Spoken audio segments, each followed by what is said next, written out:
संताल परगना और कोयलांचल में 20 नवंबर को 38 सीटों पर मतदान होगा। इनमें से 28 सीटों पर एनडीए और इंडिया के बीच सीधा मुकाबला है, जबकि 10 सीटों पर त्रिकोणीय संघर्ष की स्थिति है। इस चुनाव में कई राजनीतिक घरानों से सदस्यों की अग्नि परीक्षा होगी।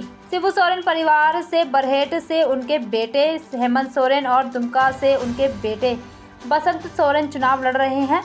जामताड़ा से भाजपा के टिकट पर बड़ी बहू सीता सोरेन और गांडे से हेमंत सोरेन की पत्नी कल्पना सोरेन भी चुनाव मैदान में है। राज्य के पहले मुख्यमंत्री बाबूलाल मरांडी और वर्तमान मुख्यमंत्री हेमंत सोरेन समेत 5 मंत्री अपनी किस्मत आजमा रहे हैं। दूसरे चरण की 38 सीटों में से 18 कोयलांचल और 18 संताल परगना में है। इन 38 विधानसभा क्षेत्रों में पहले मुख्यमंत्री बाबूलाल मरांडी से लेकर वर्तमान मुख्यमंत्री हेमंत सोरेन जैसे बड़े राजनेता चुनावी मैदान में डटे हुए हैं।